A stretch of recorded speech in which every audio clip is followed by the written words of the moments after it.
भाइयों ने सुना होगा, अल्लाह करे हदीस पूरी हो जाए, फ़ज़ाइल अमाल वाली।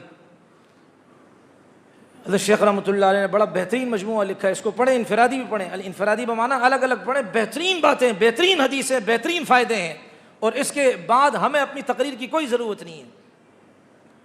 तो एक इंडिया का वाक़या भाइयों ने बार बार सुना होगा कि इंडिया के अंदर वो जो हिंदुओं क्या नहीं होता, वो दिवाली होती, होली होती, इसमें ये रंग फेंकते हैं, कलर, एक में तो पटाखे फोड़ते हैं और एक में ये क्या कलर वलर फेंकते हैं, जो होली हो दिवाली हो पता नहीं क्या है वो। तो इस तरह जो है ना वो, हाँ नहीं, बल्कि ये अलग वाक़या है, ये अलग है। ये कि एक आतिश परस्त था और वो खुलेआम खा रहा था। आतिश परस्त माना आग की पूजा करने वाला, वो खुलेआम उसका बेटा खा रहा था रमज़ान के महीने में। उसने अपने बच्चे को डांटा, बेटा तुम्हें शर्म नहीं आती है, मुसलमानों का मुक़द्दस महीना है, इस महीने में ये सुबह से लेकर शाम तक नहीं खाते हैं और तुम उनके सामने खाकर इनका दिल जलाते हो, ये कितनी बुरी बात है, ऐसा ना करो। उसने अपने बेटे को सही ना नहीं अनिल मुनकर का कोड़ा बरसाया। अब देखो नहीं अनिल मुनकर की कितनी बरकतें हैं। अब उसका इंतकाल हो गया, किसी ने, अल्लाह वाले ने ख्वाब में देखा कि भाई वो तो बड़ा मज़े कर रहा है जन्नत में। उसने कहा भाई आप जन्नत में कैसे, आप तो काफिर थे। कहा आपकी बात दुरुस्त है, लेकिन मैंने जो अपने बच्चे को डांटा, रमज़ान मुबारक के एहतराम की खातिर अपने बच्चे को मैंने डांटा, जलील किया, अल्लाह ने उसकी बरकत से मौत के वक़्त मुझे कलमा अता कर दिया। मैंने जब कलमा पढ़ा, अल्लाह ने मेरे सारे पिछले गुनाह माफ़ कर दिए। मैं दुनिया में जब रुखसत हो रहा था, दुनिया से जा रहा था, अल्लाह तबारक व तआला का मुसलमान बंदा होकर जा रहा था, पिछले सारे गुनाह माफ़ कर दिए और इसके बदले में अल्लाह ने जन्नत अता फरमा दी। तो जो नौजवान एक गुटके की खातिर, एक पान की खातिर, एक सिगरेट की खातिर अल्लाह के हुक्म को पामाल करे, तो क्या उससे खदशा नहीं लग सकता कि मौत के वक़्त अल्लाह कलमा छीन ले भाई उससे? इसलिए मेरे मोहतरम इंसान एहतियात करे, सबर, नेकियों पर जमना, सबर अनिल मसाइब के, मुसीबतें आए, आजमाइशें आए, इंसान क्या करे, सबर करे। जो मेरे लिए अल्लाह ने फैसला किया, बेटा लिया अल्लाह की अमानत थी, गुर्बत आई अल्लाह की तरफ से है, कर्जा है अल्लाह की तरफ से है, फ़कीरी है अल्लाह की तरफ से। और तीसरी चीज़ सबर की किस्म कि इंसान अपने आप को गुनाहों से बचा कर रखे, सबर अनिल मासिया, गुनाहों से बचाए, नज़रें नीचे कर ले, गलत सुने ना, गलत बोले ना। अल्लाह मुझे भी तौफीक अता फरमाए। बस जल्दी जल्दी पढ़ते जा रहे हैं। और सब्र सवाबुल जन्ना, सबर सवाब इसका जन्नत है। वशहरुल मुवासात, बस यहीं तक पढ़ते हैं, आगे जो है ना वो बहुत लंबी हदीस है, ये नहीं होगा मुकम्मल। बाकी इस हदीस का अगला हिस्सा फ़ज़ाइल अमाल की तालीम में आप लोग सुन लेना, ठीक है जी। तो शहरुल मुवासात, ये गमखारी का महीना है। तबीयत के ख़िलाफ़ बात आए, सब्र कर ले, गमखारी कर ले। एक अल्लाह वाले थे, उनकी बीवी उनको वज़ू करवा रही थी। अल्लाह करे ये हमारे घरों में ये सिस्टम फिर शुरू हो जाए। घर में पानी होता है फिर भी मस्जिद में आकर करते हैं। अफजल ये है घर में वज़ू करें, ताकि बच्चे क्या करें, अपने वालिद को वज़ू करता हुआ देखे तो वो भी वज़ू करें, घर वाली देखे वो भी वज़ू करे। वो जो सवाब हम बताते हैं कि घर से निकलता है, बावुज़ू होकर एहराम की हालत में निकलता है, एक कदम पर नेकी, दर्जा बुलंद, गुनाह माफ़, वो कहाँ गया वो सवाब? हवा मंसूर, उड़ गए हवा में।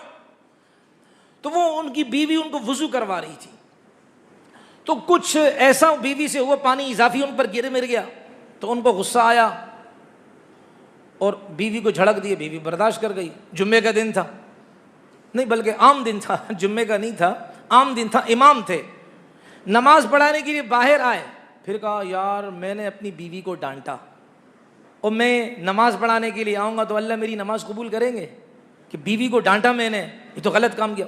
तो बच्चे को पैगाम दिया कि नमाजियों से कहें इंतज़ार करें, मैं अभी आया। हमारे यहाँ तो ये होता है जैसे टाइम होता है पीछे मुड़ कर देखते हैं, भाई इमाम साहब ये कहाँ है, ये चाइना का रिबोर्ड कहाँ है भाई, ये इमाम साहब अभी तक आए क्यों नहीं है? भाई इंसान है, कोई फिसलन हो जाती है, पाँव फिसल गया, कोई बंदा मिल गया, कोई ऐसी सूरत पैदा, उसके पेट में कोई गड़बड़ शुरू हो गई है, इंसान है यार वो। तो इसलिए अगर टाइम हो गया तो कोई मसला नहीं, अल्लाह अल्लाह करते रहे, अल्लाह अल्लाह करने का टाइम ज़्यादा मिलेगा। लेकिन इमाम को भी चाहिए कि ज़्यादा फैलने की ज़रूरत नहीं है, वो टाइम पर आया करे, एक आध दफ़र तो बर्दाश्त है, रोज़ की तरतीब ना बनाए। मामला बराबर हो गया ना, अमर बिल मारूफ वो नहीं मुनकर। तो उन्होंने बच्चे को भेजा, उनसे कहो इंतज़ार करे, मैं बस अभी आ रहा हूँ। गए, बीवी से माफ़ी मांगी, मैं तुझसे माफ़ी चाहता हूँ, तुझे मैंने डांटा, तो बीवी तो वैसे ही अपने खाविन से खुश थी, लेकिन जब बीवी ने अपने खाविन की ये उज़र गुजारियाँ सुनी तो और खिल उठी और कहा कि मैंने आपको क्या किया, माफ़ किया। और फिर उसके बाद जाकर क्या है, वो नमाज पर खड़े हो गए। गमखारी का महीना है, बीवियों से गलती हो जाए माफ़ कर दें। सिर्फ अकेले आपने रोज़ा रखकर थोड़ा एहसान किया, भाई बीवी भी तो रोज़ा रखा है बेचारी ने, उठती सबसे पहले है, सहरी बनाएगी, इफ्तारियाँ बनाएगी, सारे काम करेगी, फिर भी हम उसको सुनाएंगे कि भाई नमक तेज़ क्यों हो गया, मिर्चें तेज़ क्यों हो गई। इसी तरह एक आदमी, उसकी बीवी से कुछ नमक तेज़ हो गया, वो मुर्गी लेकर आया था, उस ज़माने की फार्मी मुर्गी नहीं, वो तो मनहूस किसी काम की नहीं है, मनहूस, समझ में आ रही नहीं आ रही। चिकन तो क्या है इंग्लिश में, किसको कहते हैं, मुर्गी के बच्चे को कहते हैं, हिन कहते हैं मुर्गी को। हमारे वाला जो चिकन है ये तुम माँ बना देते हैं उसको, 2 मिनटों में इंजेक्शन ठोक ठोक कर, 40 दिन में इतनी बड़ी बच्चों की नानी बना देते खोते को। तो वो अल्लाह वाले वो 6 महीने तक दाल खाते गए, दाल खाते गए। कुछ पैसे आए तो उन्होंने क्या, मुर्गी ली, देसी मुर्गी ली और लेकर आए, चलो आज मुर्गी खाऊंगा, आज तो 6 महीने बाद मुर्गी खा रहा हूँ। और बीवी से नमक तेज़ हो गया। अब क्या है, जब खाया उन्होंने कहा यार एक तो 6 महीने बाद मैंने मुर्गी खाई, अब नमक भी मेरी बीवी से तेज़ हो गया।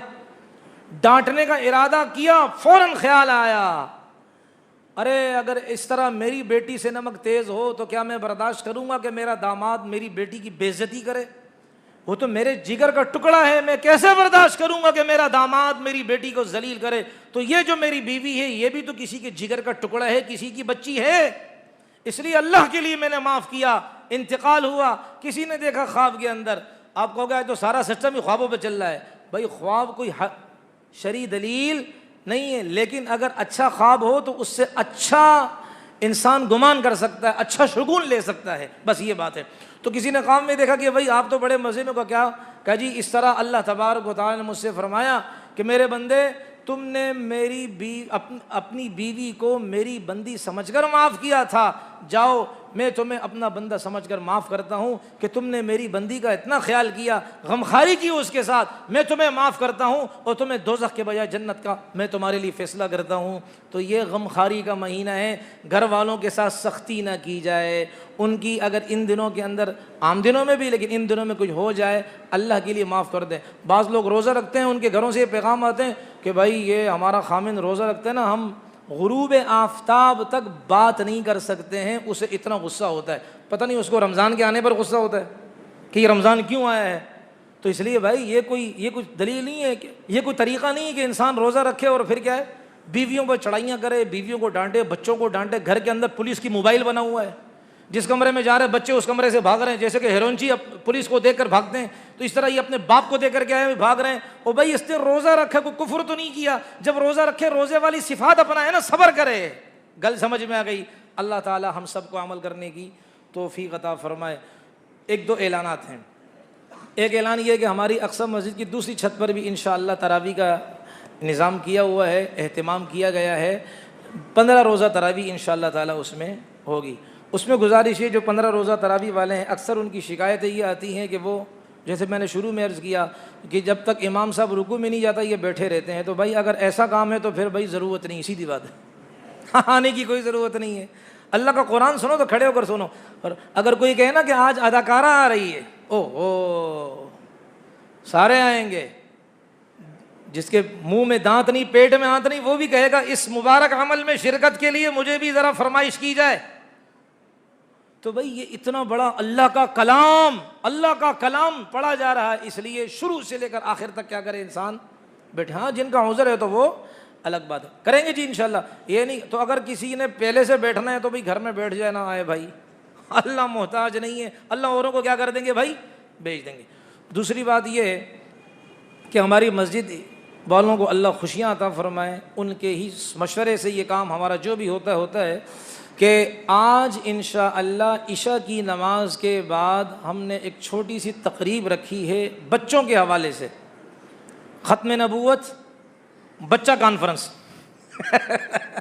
ख़त्म नबूवत बच्चा कॉन्फ्रेंस, ख़त्म नबूवत बच्चा तकरीब, इसको कहें जो भी कहें आप, कि बच्चों को हम इंशाअल्लाह ताला जमा करेंगे, आप लेकर आएँ और बच्चों को सवालात उसी वक्त उनको बताएंगे, उसी वक्त सवाल का जवाब बताएंगे, फिर उनसे कहलवाएंगे और जो बच्चा सही सवाल का जवाब देगा नकद इनाम इंशाअल्लाह उनको दिया जाएगा। इनाम की लालच नहीं पैदा करनी, मकसूद ये कि बच्चों के अंदर बोलने की सलाहियत पैदा हो जाए, बच्चा अपनी ज़बान से ताजो तक ख़त्म नबूवत के नारे लगाए, बच्चे को पता हो कि आखिरी नबी कौन है, उसका नाम क्या है, पहला नबी उसका नाम क्या है, बच्चे को मोटी मोटी बातें अकीदे की मालूम हो। आज अफसोस से कहना पड़ता है हमारे बच्चों को इंडियन गाने सब ज़बानी याद होते हैं, उस पर बाकायदा ठुमके भी लगाते हैं, नाचते भी हैं, चलने का अंदाज भी इस तरह होता है। कमी हमारी तरफ से है कि हम अपने बच्चों को मस्जिद में जमा नहीं करते।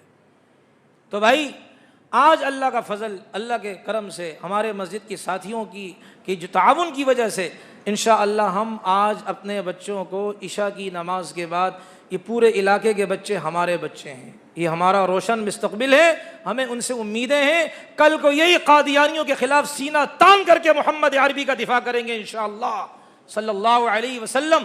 तो इसलिए इन बच्चों को आज इकट्ठा किया जाएगा, थोड़ा सा छोटा सा प्रोग्राम होगा, आप हजरात तशरीफ़ लाइएगा। इनको इनकी हौसला अफजाई के लिए किसी के वालिद, किसी के भैया, किसी के चाचा वो आएँ, अपने बच्चों को लेकर आएँ, तो हस्बे इस्तिताअत और गुंजाइश उनको क्या इनाम दिया जाएगा। लाएंगे भाई? 8:30 बजे ईशा की नमाज है। अल्लाह हम सबको अमल करने की तौफीक अता फरमाए।